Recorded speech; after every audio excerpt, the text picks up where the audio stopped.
Enterprise TV, a tradition of truth. The questions are very, very germane because we knew what the Nigerian factors always play in derailing issues, and that is why we are here. A coalition of civil society organizations, CSOs, have met in Lagos to reject what they say is an attempt by some well-placed individuals to scuttle the Central Bank of Nigeria CBN's recapitalization policy for the banking subsector. We spoke earlier that we are all stakeholders in the Nigeria project, and we should not stand askance as passers-by and see programs that should make the country better being swept into the gutter. They said the move by the nation's apex bank is good for the economy as it will make the bank stronger and see them attract investors. Addressing the press in Ikeja, Lagos State, the spokesperson for the CSOs and former chairman of ICANN, Lagos and District Society, Alexa Wilcox, said Nigerian banks had become weak, unable to drive investors' appetite. Yes, there might be needs for some form of adjustments. Talking about, I just want to think about the fact if the CBN has bankers' interest in CBN, yes, which has been some form of an anomaly, something that happened in the past, that most often than not, governors of central bank are chosen from the bank. Maybe apart from Soludo, that came outside the banking sector, and maybe most of them has come from the bank, and they will have this affinity to their colleagues, having been friends, and so they will not bring up those actions that will help our bank. The coalition, comprising the Constitutional Rights Advocate Initiative, Cadrel Advocacy Center, a Movement for Nigeria Restructuring, Center for Social and Economic Rights, Committee for the Protection of People's Mandate, Coalition Against Corrupt Leaders, and Commonwealth Institute of Advanced and Professional Studies noted it is supporting the recapitalization move because there were plans by those benefiting. There is no standing on the fence in rescuing our country. Unfortunately, a lot of people has taken us too much. There is this big manism culture, or them against us. And that has created a lot of apathy in the minds of Nigerians, to the effect that Nigerians just have this carefree attitude. They say let them do what they want to do. Let them do what they want to do is what has brought us to this level. So there are powerful individuals who understand. There are people with vested interest and people with the required cash and capital to manipulate the system. And these people are everywhere. And so that's why anytime a government policy comes up, they want to come and they have a way of wanting to ridicule it. And who do they use? Civil societies and the press. Nigerians must understand that the country belongs to them. And Nigerians must understand that rescuing this country is a collective. It's not just the president. The president might bring out a policy. But if the policy is not being domesticated and loved by the Nigerian people, that is, accept the policy by the Nigerian people, the tendency that policy will be derailed is very high. And that's what we are seeing playing out. So we want Nigerians to understand the fact that they have a stake. And if your money is in a bank, the bank is very important. Today, a bank was liquidated last 3 weeks. And everybody's talking about how much they're going to get. First, it's 5 million. So imagine you have 100 million in that bank. You're only going to get 5 million at the instant before they start selling assets to bring money.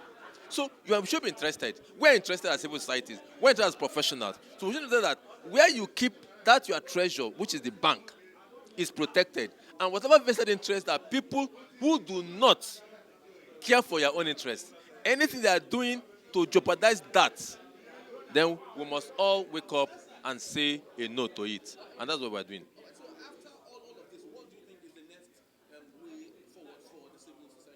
The civil society organization will not relent. Now, you see, we're doing this on our own. If the CBN wants our input in terms of advocacy, in terms of sensitization, we are going to continue. On our own, we'll keep doing what we are doing. But you see, if the CBN wants, because this is a CBN show, we are only supporting the government. If the government wants a direct support in terms of advocacy, in terms of reaching out, in terms of we are available. We will be doing it on our own because we have a stake in this country. We'll be sensitizing the people, we'll be enlightening the people, we'll be calling attention to the relevant authorities where we see wrongs happening. We will do that. If at any point we are required at a global stage, we are always available to support the country. The important thing is we own this country together. There is no loyal citizen of any country that will not be proud of his or her country's bankers' bank.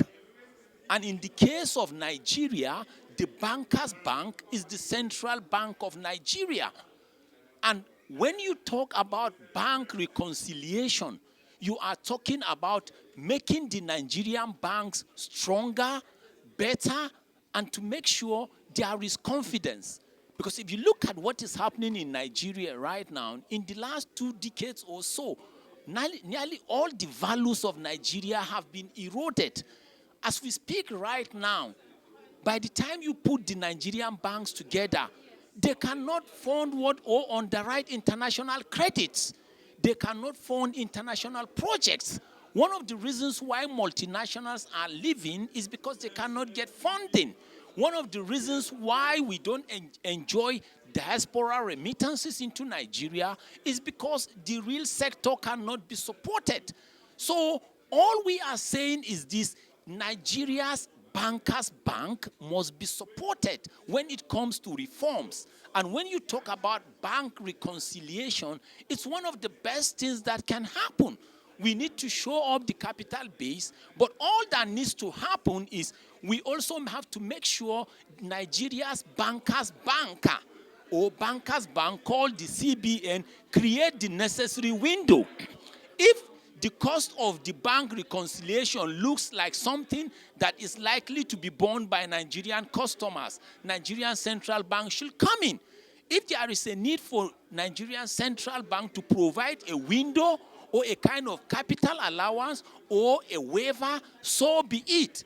The real sectors of Nigeria must be supported by Nigerian banks, and Nigerian banks must be very strong. If there is a need to do something about cash retain ratio or cash reserve ratio, let something happen to that. In the area of retained earnings, some are saying it should be retained, some are not saying it should be retained. It shouldn't be retained. If they notice that impairment losses need to be removed or be taken care of, let that happen. But the worst thing that we must never allow to happen is to allow another currency to replace Nigerian naira, our currency of store of value. It must never be allowed to happen. Utmost good faith. Communicate. I know a lot of communication has gone on, but that communication should not only continue, and the central bank governor should try and at all times make sure that the confidence of the public is enhanced, that this whole process is not going to be hijacked, by the big men, by big women, by the prebendalists. Financial inclusion should be A1. In 2004, the successful recapitalization we had, there were a little bit here and there. Some people cornered the... one person just went and bought, and then they started having a corporate, what you call corporate war. This time around, CBN, employing technology, must make sure that they interrogate any large one particular person, drill down, and technology can allow you to do this, and can be done very, very fast. Now, I also believe that the CBN must work hand in hand with SEC. They're doing, and that is what they intend to drive to a logical conclusion. Of course, you know that the challenge we have in our environment is an admixture of economics and politics. It has always been a problem. When you develop sound economic policies, politics will either mar it or undermine it.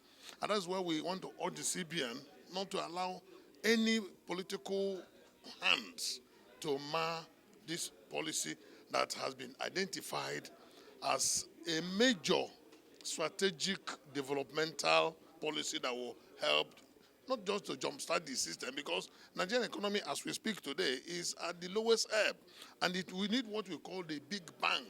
In economics, we have what we call the big bang theory, in which case you need huge investment, especially in the financial sector, to be able to have correspondingly huge investment in agri, in industries, in manufacturing, and even in the services sector.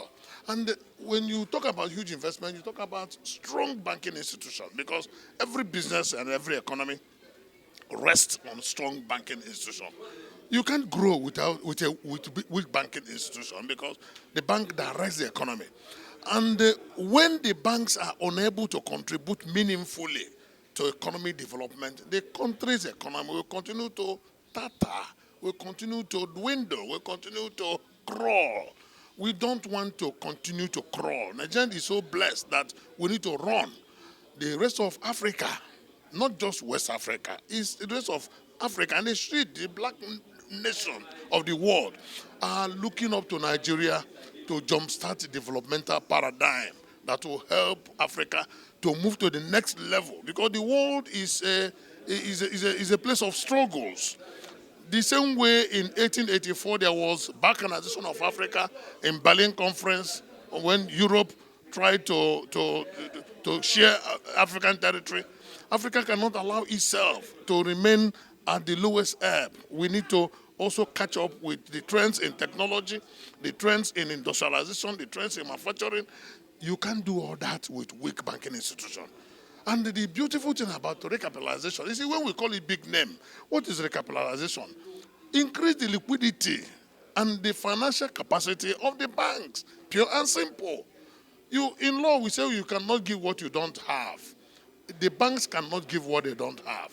If they are not recapitalized, if they are not strong, if they are not big enough, they cannot offer credit facilities, they cannot offer finances, they cannot offer the funds needed for industrial development, for agri development, and for all nature of development that we need in our economy. So, anybody who kicks against the capitalization is either being selfish or ignorant of the values, the need, the advantages, and the urgency of recapitalization of Nigerian banking industry. Many thanks. Many thanks. Fred Nzako. I'm a lawyer, I'm a development economist, and I'm the Executive Secretary, Movement for Nigeria Restructuring. I represent the MNR in this Civil Coalition Conference of today. From the weakness in the banking sector to sabotage the economy. My question now is this. The CBN as a chief regulatory authority that is expected to move the hands of the reform, why is it that the CBN is not issuing the right or the respective punishment for non-compliance? I am more than persuaded that we know those who are behind, or the hidden hand, the voice of Jacob and the hand of Esau in this. They are politicians. They are politicians. We know them, and like Liboros said, at an appropriate time, if they don't curtail what they are doing, they will see that the whole world is a sea page, and they're going to be exposed. For those who are thinking of what will happen to retained earnings, if there is a need to do something about retained earnings and make sure impairment losses are taken care of, let it happen. If a bank has been established to perform statutory functions and there are clogs in the wheel of progress, those clogs, for the bank to be able to do their job, have to be, removed. So it's not about losing jobs alone. When the banks are recapitalized, it means the banks will become bigger, stronger, and better. And they will even be able to create more jobs. The banking sector is not only about deposits or giving out loans. Banks will also be able to invest in critical sectors of the economy.